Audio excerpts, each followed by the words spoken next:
Welcome back to the Source Behind the Smoke, episode 4 now. We're on 4, and we've got Reiss from Nugs. Reiss! Thank you Reiss very in the much, house. mate. So, Reiss from Nugs. Anyone that doesn't know about Nugs, I've been going to Nugs for probably 5 years. I love Nugs. I put it on my story all the time, and then we've done loads of stuff together. But Reiss, for anyone that doesn't know who you are, what's Nugs? Nugs, we're the UK's first ever nugget shop. We started, like you said, 5 years ago. You've been coming since literally day one, near enough. Yeah. Started 5 years ago from my mum's back garden during lockdown. I had the idea before lockdown. It was to do it at like music festivals and events because that's where my background comes from. I was like an events promoter, festival promoter, and a few of my mates were doing food at festivals, and I thought that's sick. I want in. What can I do? What's different? What isn't anyone doing? So I was looking around the markets, looking at different festivals, saying what food isn't there. There's loads of wing places. There's burgers. There's like Thai stuff, Chinese noodles, all of that. And I thought nuggets. Yeah, simple. There's no nuggets there, and actually they're the easiest things to eat. Yeah, you ain't got to get your hands messy. So started going down the journey of testing loads of recipes out, and then COVID hit. Yeah, I lost my job in music and events. We were like back to square one. But we'd already done all that hard work, so we literally started it from home. And then not long after that, moved into a pub kitchen where you come down. And now we're 5 years down the line. Mad. And we've got like 6 flavours of nuggets. We've got loads of like loaded fries. We've got shakes. We've got sides. But we've also like pretty much now fully gluten-free as well. Nice. And we're in the process of actually getting like accredited gluten-free as well. Cool. Because a lot of places say they're gluten-free. They do like a gluten-free option. But there's like, they might cook in the same oil or they might use the same utensils or something like that. So it's never actually like legit gluten-free. So we're about to get accredited by Celiac UK. Okay. To give us that little stamp, seal of approval. Stamp. Gluten-free, you're safe to eat here. When lockdown hit and I lost my job, to be honest, like to start with, I was sitting there, I was a bit like, what am I going to do? What am I going to do? I've lost my job. Sitting there, like, not depressed, but I just didn't really know what to do with myself for the first couple of weeks. And she was like, gave me the kick up the arse saying, look, you've already done all the hard work. You've already got the recipes down. We already had a tasting session for like friends and families. The menu's there. Literally just start it from home. So went and bought like a little £20 fryer from Asda. Set up shop in my mum's garden. Charlie was out there delivering in a little Fiat 500. And and then, mate, the rest is history. What did Mum think about you taking over the garden? She was all right to start with. She was all right. So if you know my mum as well, she's a clean freak. Like she is like on the mate. Her house, her garden is spotless at all times. So and then you got me ransacking the garden, mate, like turning her garden into like a chicken shop, like breadcrumbs everywhere, frying oil constantly. But no, mate, to be honest, she was really supportive for like the first few weeks. But as it got busier and busier and busier, it started getting a bit out of hand. Like we had literally like roadblocks down my mum's garden, like in my mum's garden, down the road. And we had like, to be fair, the neighbours weren't complaining, but they were starting to have words going like, "Oh, how long is he like planning on doing this for? Like, is he gonna do this every weekend?" Yeah. Those sort of questions. So it was like, right, we need to find somewhere. And then luckily at the time, the Rising Sun in Hornchurch. They contacted us actually and said, look, our kitchen's free. We're not doing anything. Where do they see you? Instagram? See us on Instagram. Yeah. So that's where obviously like my background comes from. It's like social media marketing for all these events. So I've always been on it with like socials, pushing stuff off of Instagram, getting like celebrity endorsements and stuff as well. And I think it was Vicky Patterson from like Geordie Shore. Yeah. She's like lives in Essex. So she ended up getting some. And then off of the back of that, I think it was like Greg and Billy Shepherd ended up getting some as well. And after those two ordered, first of all, we got like thousands of followers off the back of it, which was like amazing to see. And that was when the Rising Sun got in contact with us as well. Yeah. So I think I had someone I was doing events with here at the time. He said, have you ever tried Nugs? I went, what's Nugs? He went, oh, they're like, it's called Serious Nugs. It's up in Hornchurch. It's like nuggets, all mad flavours. I was like, what? Yeah. It's just nuggets with mad flavours. I went, really? So then I came up with Maisie. Remember? And, Of course, Maisie was there. Yeah. And shout out to Maisie as well. And then it blew me away. Like I remember coming and just meeting you and chatting to you and just like the whole vibe. Yeah, I just felt the vibe because, like you say, you've done things similar way to me. Like you've started doing things like celebrities, and celebrities post about you and talk about you. Yeah. And people say, you know, how do you meet your celebrities? I said, once you meet one, that will talk to that one, that will talk to that one, and social media is powerful. So it's a brilliant way of doing it. Yeah. It's a brilliant way of doing I it. think as well, it's all about, like yourself, it's all about being genuine. Yeah. And being like super hands-on as well. Like obviously at the moment, we've got like 2 locations. I can't be everywhere all the time. Yeah. But when I am there, I am, you know, trying to be as front-facing as possible. I'm meeting customers. I'm talking to people. I'm telling people about this journey that we've been on as well. And I think when people know that something's like legit and like authentic, I think people buy into it a little bit more. So I think that's sort of See, what you've done that so well, because I've always said, like, people always said to me, would you ever open another one? I'm like, well, it's my dad's garden centre. So like I'm in here, so it's always born. It's born here. Yeah. So for me, and I always say, I couldn't be in both places. Like wherever I am, you know, if I'm not there, I feel like it's not going to be as good. Yeah. But you've done it well, but you've got wicked teams, haven't you? Got You've amazing got a few teams. good people. You've got who's the girl you got down at Lee now who's on the social? She's really good. Samantha over at Lee. Yeah. And we've got Louise over in Romford. They're our 2 managers. And it must be amazing to be able to just float. Superstars, Because, mate. yeah, They're something I like can't imagine doing. they're on On it. point. They're on it. They're on it. They work so hard. Them and the rest of the teams. I think finding the right people is a really difficult thing to do. Have it here. It's like it's really really difficult, and You want them to have the same passion as you, but it's so hard. It's so hard to get, and it's very rare that you will find people that have got a similar sort of passion, and when they do, you need to look after them as best as you can. I've got it with Jamie here, all joking aside. He just loves it. He's been had my back all the way. And the other boys, to be fair, even though they've gone, we still talk all the time and that. But it's so hard because it's everything to me. Mate, to be honest, no one is ever going to love it the way you love it, and no one's ever going to treat it like their own, the way you treat it like your own. Just a smidgen. But if you can get close to that, even close to that, you found something really special there. So we've got amazing teams in both places. And it's obviously, first of all, Romford. Yeah. Setting the team up there, them guys running it so that I could then focus on like doing festivals and events, which we've been doing now for the past 3 years. Yeah. I wouldn't have been able to do that if we didn't have a solid team in Romford, because I'd be too worried about, what's going on there, what's happening here. Because the team's getting stronger and stronger all the time, it allows me, because people want to come and see me here. Yeah. When I go to festivals, they want me to be at the festival. I'm the face of it all. But you step away and you're just in your mind, you're thinking, is everything going to be all right? Yeah, of course. But once you got the team and that, it's... Of course. I think, especially with you guys at festival, because you do like a lot more sort of like shows around the stuff you do, right? Shows, So you've got to be there. You've got to be at that. Yeah. Whereas ours, you know, I might not necessarily have to be at all of the events. No. Like we did on Easter weekend, we had a beer festival over in Boreham, like near Chelmsford. Yep. That was at the pub, wasn't it? At the pub at the Queen's Head. That's it. And I've got a brand new events manager, again, someone who I brought onto the team, who's doing really well, got a good passion. He's worked with me at events and stuff before. He's got a passion for events and he's got a passion for food.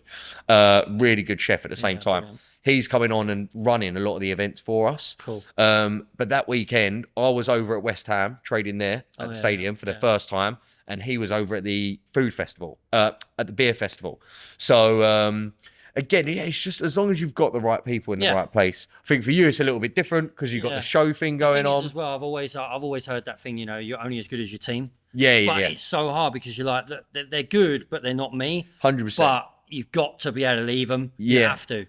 For our thing, it's all about like processes and training. And mate, to be honest, like, I don't have the experience of like working in a chain for like 15, 20 years and then going and starting my own thing. Like I was brought up in like my family's restaurant, which like I worked in when I was about 12, 13. Yeah. And that's just like, you know, your standard family restaurant. Like my mum and dad and my uncle have all run it their whole lives.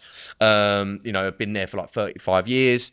And my dad and my uncle have worked almost every Friday and Saturday night, literally for like the last 35 years.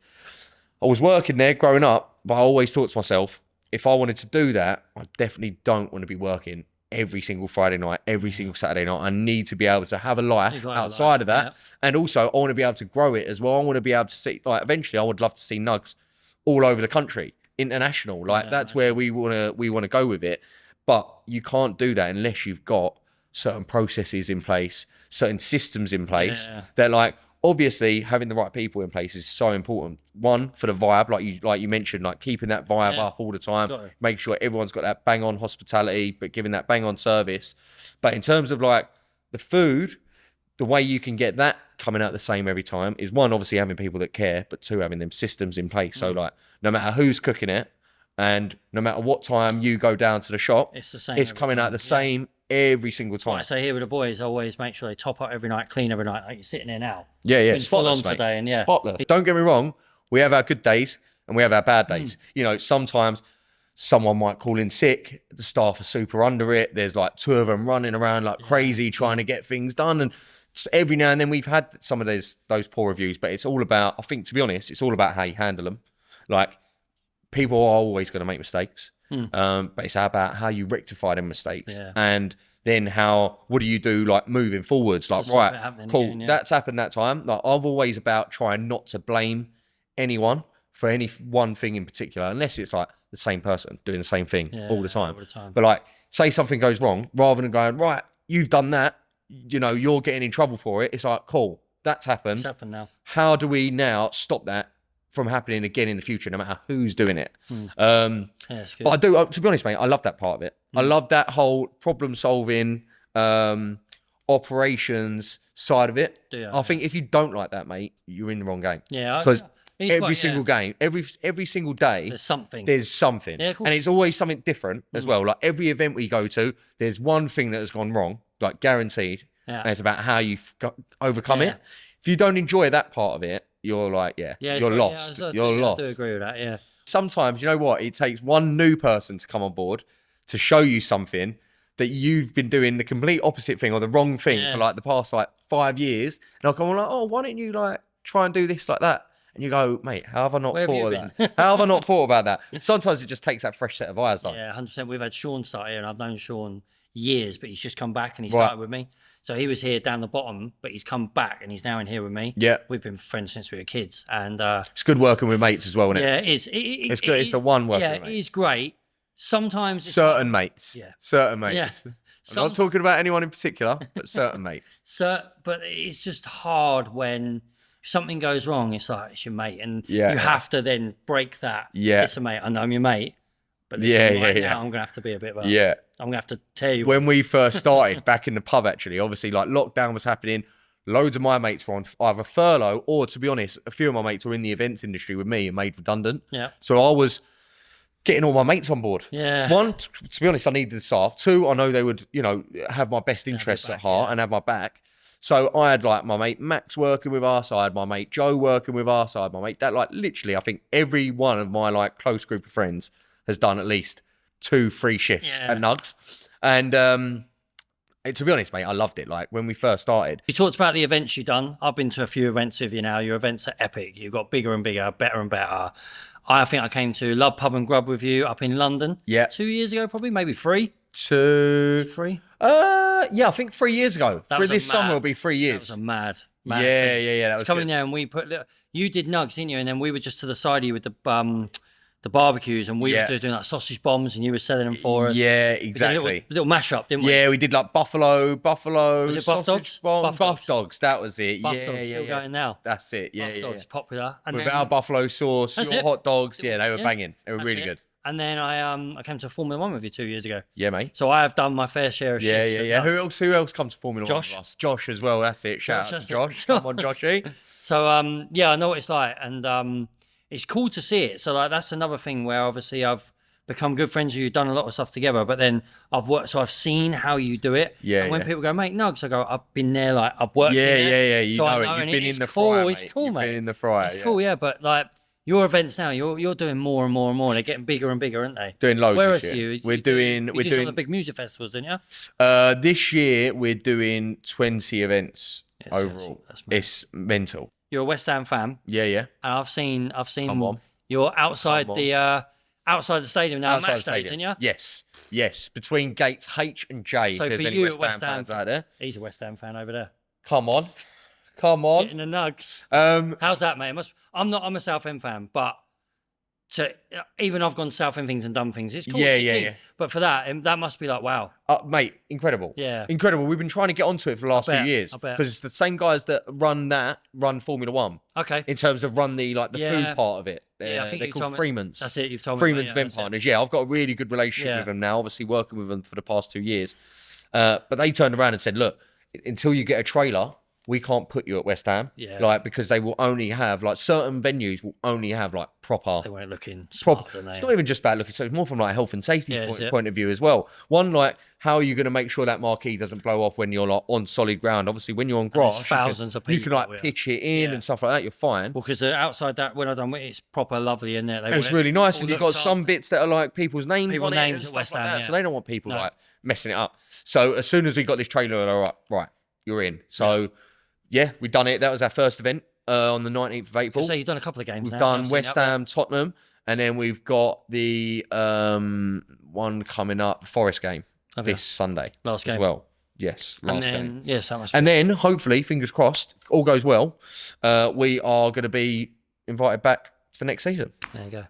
All right, so I ask everyone, it's always question supermarket sweep. I'm Dale Winton, but I ain't Dale Winton. Like, I can sort of see the resemblance, actually, you know. Yeah, maybe a bit of a stronger tan, you'll be all right. All right, okay. Right, so you've got 1 minute in here. You can grab one thing.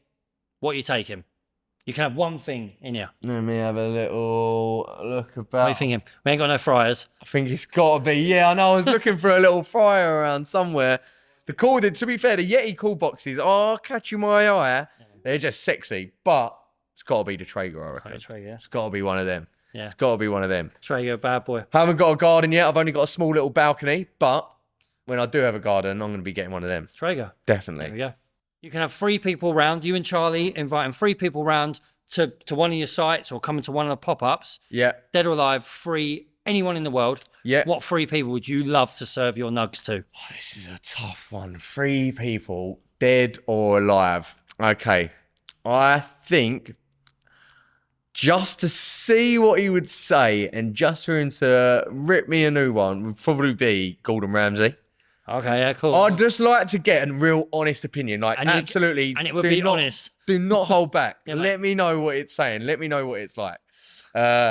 Just more for the laugh more than anything else. Other than that, gotta have someone funny there, surely. Gotta have someone funny like I love like Noel Fielding. Okay. Or like James Acaster, a good comedian there as well. And then who else? And it's got to be either probably the Queen. I'll probably get Queen Liz, Queen Lizzie down, because then I've said I've served royalty. There you go. Right, so Reiss, we've talked loads about the nugs and what you guys do, and you got all the sites.